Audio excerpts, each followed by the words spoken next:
नमस्कार दोस्तों, मैं मोहित कपूर जनरल ज्ञान में मोहित पर स्टैटिक जीके की एक बहुत इंपॉर्टेंट क्लास में आप सभी का बहुत बहुत स्वागत करता हूं। दोस्तों, हम मंथली जो डेज पढ़ रहे थे क्योंकि स्टैटिक जीके में आपका बहुत इंपॉर्टेंट टॉपिक आता है कि आपके मंथ में कौन कौन से इंपॉर्टेंट डेज होते हैं जिनके बारे में आपका जो क्वेश्चन है वो पूछा जाता है। ठीक है, तो लेकर हम थोड़ा सा चीज़ों को ध्यान रखें। ठीक है, अब इसमें सबसे पहली बात इंपॉर्टेंट ये आती है कि हम कुछ डेज पहले पढ़ चुके थे, जैसे जनवरी मंथ के आपको बता दिए थे मैंने, फरवरी के बता दिए थे और मार्च के बता दिए थे। तो अब नेक्स्ट मंथ हम लेने वाले हैं अप्रैल। और चूंकि हम डे ओनली लिखते नहीं है, उसके बारे में जो एक्सप्लेनेशन है, उसके बारे में जो चीज़ें हैं, हम उसको भी लगातार क्या करते हैं, पढ़ते हैं। उसको देखते हुए हम क्या करेंगे, फिर आज का चीज़ें देखेंगे। हो सकता है कि अप्रैल वाला 2 या 3 पार्ट में आपका हो जाए। तो आज हम इसको स्टार्ट करते हैं। सबसे इंपॉर्टेंट अपना हो गया इसमें इंपॉर्टेंट डेज ऑफ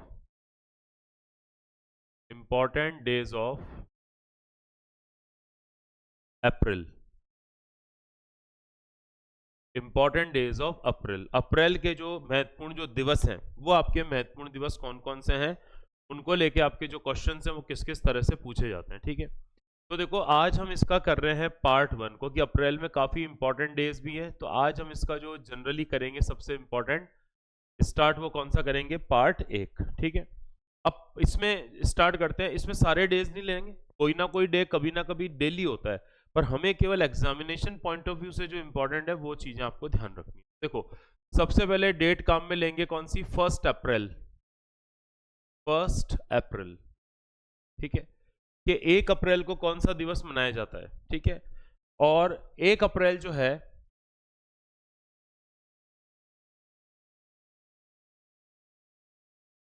ठीक है, तो 1 अप्रैल की अगर अपन बात करते हैं, अगर अपन 1 अप्रैल की बात करते हैं, तो इस दिन एक तो बनाया जाता है अप्रैल फूल डे।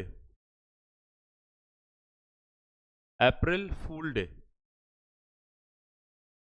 ठीक है, या फिर हिंदी में इसको बोल देते हैं मूर्खता दिवस।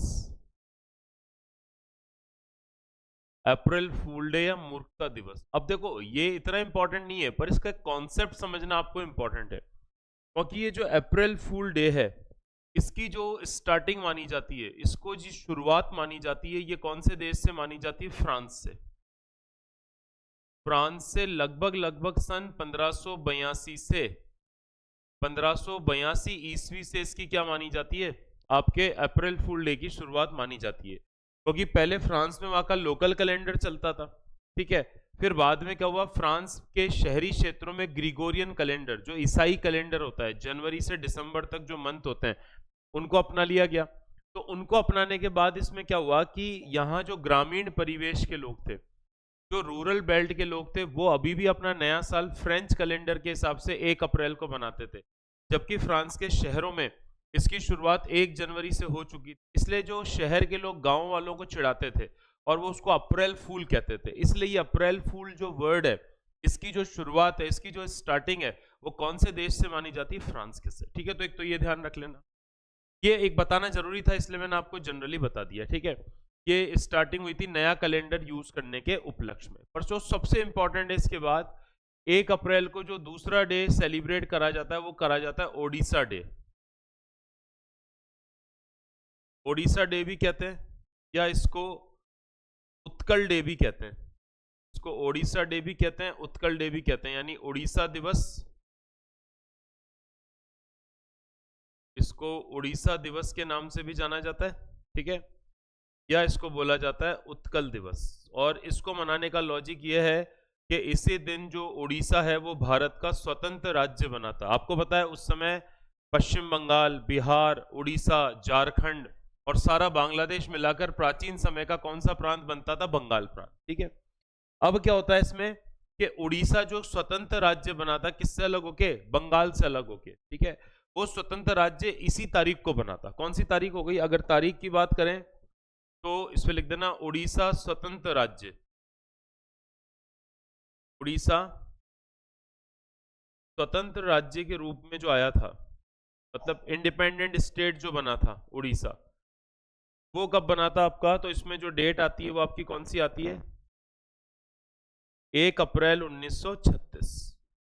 उड़ीसा को जो इंडिपेंडेंट स्टेट का दर्जा प्राप्त हुआ था, वो कब हुआ था, 1 अप्रैल 1936 को प्राप्त हुआ था। 1 अप्रैल 1936 को उड़ीसा को इंडिपेंडेंट स्टेट का दर्जा प्राप्त हुआ था, इसलिए इस दिन अपन उत्कल दिवस या ओडिशा डे के रूप में भी मनाते हैं। क्लियर है? यहाँ तक पॉइंट अच्छे से ध्यान रखना। जैसे मार्च में 30 मार्च को अपन क्या मनाते हैं? राजस्थान दिवस मनाते हैं। इसी तरह से अगले दिन यानी 1 अप्रैल को अपन क्या मनाते हैं? इसमें उड़ीसा दिवस या उत्कल दिवस के रूप में मनाते हैं। तो एक तो ये वाला इंपॉर्टेंट डे याद रख लेना।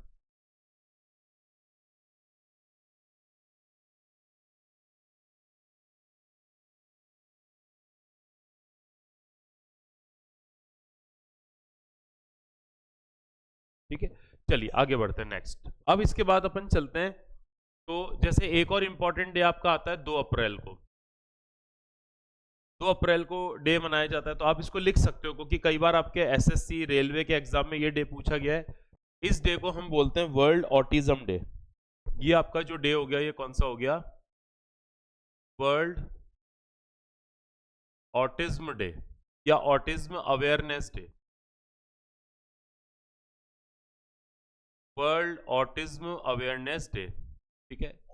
हिंदी में भी मैं लिख देता हूं इसको, विश्व ऑटिज्म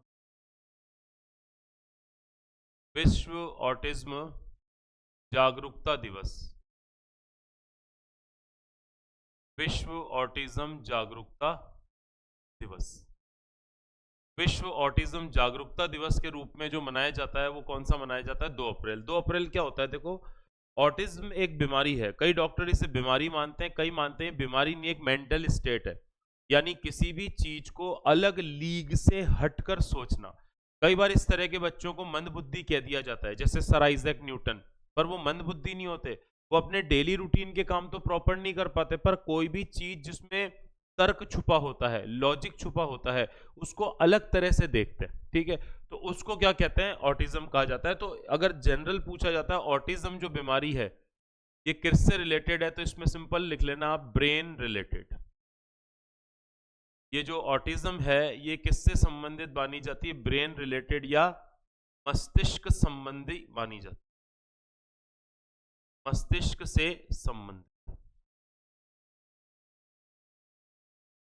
ये मस्तिष्क से संबंधित मानी जाती है।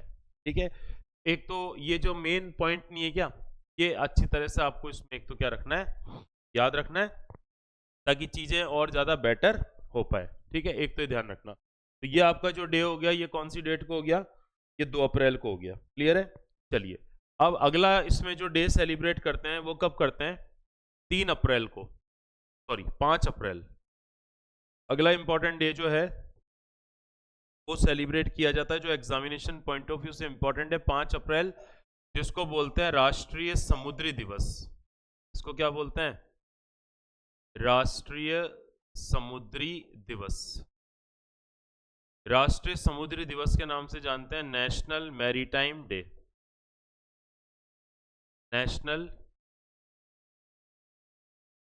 मैरीटाइम डे कौन सा हो गया आपका? National maritime day. ठीक है, राष्ट्रीय समुद्री दिवस। अब राष्ट्रीय नाम से पता है कि समुद्री जो हमारी चुनौतियां होती है, समुद्र में आने वाले चक्रवाती तूफान होते हैं, समुद्र में अवेयरनेस होती है, समुद्र की सीमाओं की सिक्योरिटी होती है, सुरक्षा होती है, समुद्रों में माइनिंग होती है, खनन होता है, उन सबसे रिलेटेड इसको समुद्री दिवस के रूप में मनाते हैं। ठीक है, तो जैसे आपसे जैसे पूछ लेता है कि राष्ट्रीय समुद्री दिवस, तो इसमें आपको एक चीज जैसे याद पूछता है कि भारत के समुद्री राज्य कौन कौन से हैं? भारत के समुद्री राज्य कौन कौन से हैं, यानी इंडिया के वो कौन कौन से स्टेट हैं, यानी कोस्टल स्टेट। इंडिया के जो कोस्टल स्टेट्स हैं वो कौन कौन से हैं? तो भारत के समुद्री राज्यों की जो संख्या है, भारत के जो समुद्री राज्य है वो कितने राज्य हैं आपके? 9 हैं। ये भारत में जो कोस्टल स्टेट है वो कितने हो गए? 9 हो गए, जिनकी सीमा टच होती है। तो देखो, अगर आप इस तरह से इंडिया का मैप में देखते हो तो भारत के 9 समुद्री राज्य आपको जनरली ध्यान सबको रहते ही हैं। ठीक है, कि सबसे पहला समुद्री राज्य भारत का कौन सा आ गया? गुजरात आ गया। गुजरात के बाद दूसरा भारत का समुद्री राज्य महाराष्ट्र आ गया। महाराष्ट्र के बाद भारत का तीसरा समुद्री राज्य गोवा आ गया। गोवा के बाद भारत का अगला समुद्री राज्य कर्नाटक आ गया। कर्नाटक के बाद भारत का अगला समुद्री राज्य केरल आ गया, ठीक है। उसके बाद अगला समुद्री राज्य यहाँ पे तमिलनाडु आ गया, तमिलनाडु के बाद अगला समुद्री राज्य आंध्र प्रदेश आ गया, आंध्र प्रदेश के बाद अगला समुद्री राज्य भारत का उड़ीसा आ गया, और लास्ट आ गया पश्चिम बंगाल, पश्चिम बंगाल। तो 9 राज्य समुद्री सीमाओं पर स्थित है। तो जैसे ज्योग्राफी में कई बार आपके क्वेश्चन नहीं पूछता क्या कि भारत की सबसे लंबी समुद्री सीमा किसकी है, तो आपको ध्यान रखना है इंडिया की जो सबसे लंबी कोस्टल बॉर्डर है, जो सबसे मैक्सिमम कोस्टल बॉर्डर है वो गुजरात की है, और सबसे छोटी सीमा गोवा की है। गोवा की सीमा तो सबसे छोटी है और लंबी सीमा किसकी हो गई, गुजरात की हो गई, ठीक है। तो इस तरह ये 9 राज्य हैं। और यहीं आपसे पूछता है कि भारत के कितने यूटी पे समुद्री सीमा टच होती है, तो भारत के यूटी कितने हो गए, 4 हो गए भाई। भारत के 4 केंद्र शासित प्रदेश हैं, जिसमें से Andaman and Nicobar, Lakshadweep, Daman and Diu and Dadra और नगर हवेली, और एक आपको ध्यान रखना है पौंडीचेरी। ये 4 ऐसे केंद्र शासित प्रदेश हैं जो समुद्री सीमा से टच करते हैं। और एक आपको इसमें ध्यान रखना है वर्ल्ड मैरीटाइम इंस्टीट्यूट। अगर पूछा जाता है आपसे वर्ल्ड मैरीटाइम ऑर्गेनाइजेशन, तो विश्व समुद्री संगठन कहां पर है, लंदन। कहां पर है, लंदन। और लंदन कहां की राजधानी है, तो ये इंटरनेशनल हो गया, वर्ल्ड मैरीटाइम ऑर्गेनाइजेशन। तो कुल मिलाकर समुद्री क्षेत्रों में आने वाली जो चुनौतियां होती है, समुद्री बिजनेस होते हैं, जैसे समुद्र है तो मछलियां पकड़ी जाएगी, तो फिश प्रोडक्शन में कौन सा स्टेट टॉप पर है, तो अब अभी जो नया डेटा चेंज हुआ है उसके हिसाब से फिश प्रोडक्शन में गुजरात फर्स्ट है। फिर एक होते हैं समुद्री झींगा यानी प्रॉन्स, तो प्रॉन्स के प्रोडक्शन में फर्स्ट कौन है, आंध्र प्रदेश है। फिर आता है समुद्र से प्राप्त होने वाला समुद्री नमक, सॉल्ट, तो नमक के प्रोडक्शन में कौन सा फर्स्ट है, गुजरात। तो इस तरह से भी चीजें आपको थोड़ा सा ध्यान रखते हुए चलनी। मैंने अपनी क्लासों में बताया, ये पूरा आपके दिमाग का पूरा रिकॉल कर देगी सारी चीजें, और पूरे साल भर के डेज अगर आप पढ़ लेते हो तो बेहतरीन तैयारी स्टैटिक जीके की हो जाती है, ठीक है। ये कब हो गया, 5 अप्रैल, ठीक है। चलिए 5 अप्रैल के बाद अगला चलते हैं अपन, जो इंपॉर्टेंट डे है ये कौन सा हो गया, 7 अप्रैल। अगला जो डे हो गया वो कौन सा हो गया, 7 अप्रैल, ठीक है। 7 अप्रैल को बहुत इंपॉर्टेंट डे है, एग्जाम में भी बार बार पूछा गया है, तो चीजों को लेकर ध्यान रखना है, ठीक है। इस दिन है आपका world health day, world health day, world health day या विश्व स्वास्थ्य दिवस, वर्ल्ड हेल्थ डे या विश्व स्वास्थ्य दिवस, ठीक है।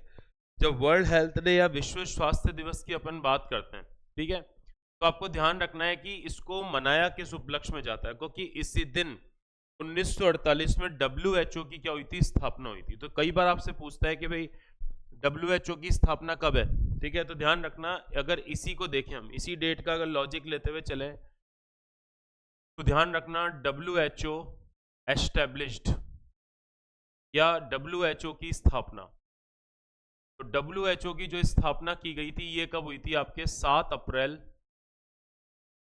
1948। ये स्थापना कब हुई थी, 7 अप्रैल 1948 को स्थापना हुई थी, ठीक है। तो जब 7 अप्रैल 1948 को इसकी स्थापना हुई थी, ठीक है, 7 अप्रैल 1948 को WHO की स्थापना हुई है, तो सिंपल 7 अप्रैल को तो वर्ल्ड हेल्थ डे मना लेते हैं। फिर WHO है क्या, सिंपल सा पूछा जाता है, तो WHO हो गया World Health Organization, World Health Organization यानी विश्व स्वास्थ्य संगठन,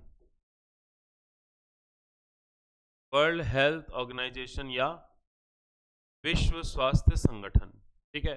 फिर पूछा जाता है कि WHO का हेड ऑफिस कहां पर है, हेड ऑफिस बोल दो, हेडक्वार्टर बोल दो, या मुख्यालय बोल दो, कि WHO का जो मुख्यालय है वो कहां पर है। तो WHO का मुख्यालय कहां पर है, जिनेवा। पूछा गया क्वेश्चन है, जिनेवा कहां है, स्विट्जरलैंड।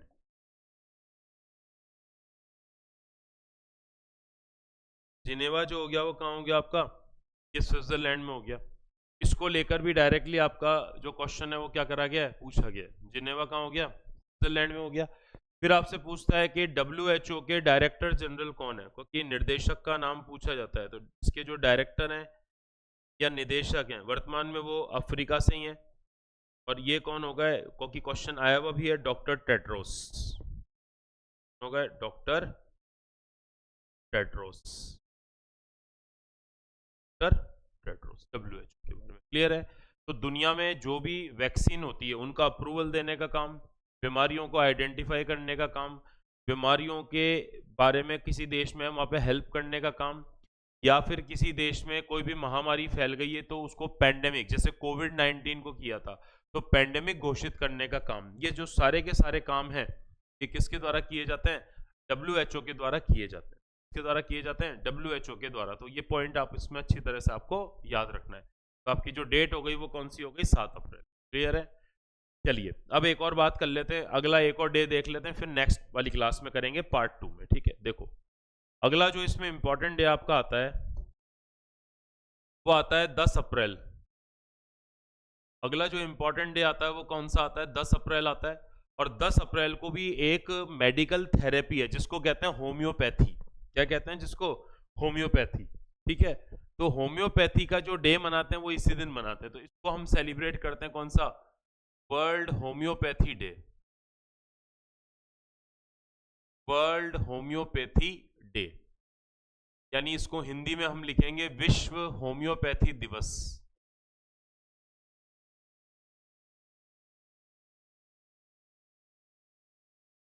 अच्छा क्वेश्चन है तो अच्छे से कर लेना।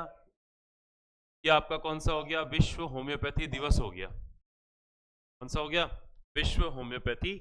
ठीक है, जब भी अपन विश्व होम्योपैथी दिवस की बात करते हैं, जनरल पॉइंट जैसे इसके बारे में पढ़ते हैं या विश्व होम्योपैथी दिवस की बात करते हैं, तो आपको इसके बारे में जनरल क्या याद रखना है। देखो होम्योपैथी जो है सबसे पहले पूछा जाता है ये क्यों मनाते हैं, तो ध्यान रखना होम्योपैथी के जो जनक थे, होम्योपैथी के जो फाउंडर थे वो खुद एलोपैथिक डॉक्टर थे, पर उन्होंने होम्योपैथी की खोज करी थी। और ये कौन माने जाते हैं, doctor Samuel Hahnemann. Doctor Samuel Hahnemann. ठीक है, और इनका इस दिन माना जाता है बर्थडे। इनका बर्थडे आता है किसका, डॉक्टर सैमुअल हैनीमैन का। कब आता है, 10 अप्रैल को आता है, इसलिए 10 अप्रैल को पूरी दुनिया में होम्योपैथी दिवस मनाते हैं। और इनका जो बर्थ हुआ था वो कहां पर हुआ था, क्योंकि जब भी होम्योपैथी दवाएं जो फेमस है मेनली वो कौन से देश की फेमस है, जर्मनी, क्योंकि इनका जो संबंध था वो कौन सी देश से था, जर्मनी से। ये जर्मनी से था। ठीक है, ये ध्यान रख लेना।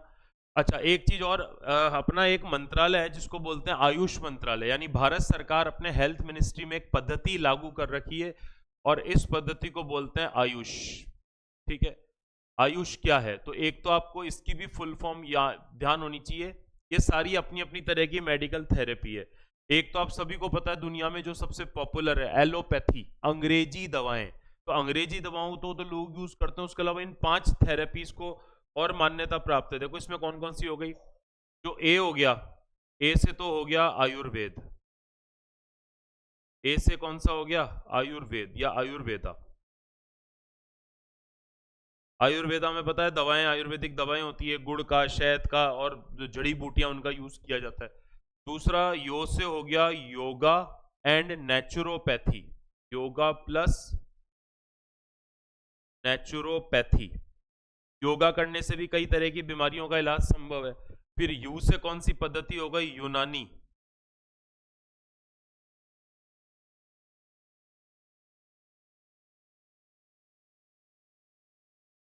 से कौन सी पद्धति हो गई, यूनानी। से कौन सी हो गई, यूनानी। ठीक है, फिर एस से कौन सी हो गई, सिद्धा। एस से जो पद्धति हो गई वो कौन सी हो गई, सिद्धा, सिद्धा पद्धति हो गई। और फिर एच से जो हो गई वो कौन सी हो गई, होम्योपैथी। तो इन 5 को भारत सरकार द्वारा मान्यता प्राप्त है और इनको बोला जाता है आयुष। इस तरह भी लिख लो, इसको लिखेंगे कैसे, आयुष। कौन सी पद्धति हो गई? आयुष। तो जो आयुष सिस्टम है, जो आयुष पद्धति है, जो आयुष सिस्टम है, उसको भी इसमें क्या करा गया है? लागू किया गया है। जो चीजें आपको बेसिकली क्या रखनी है इसमें? याद रखनी।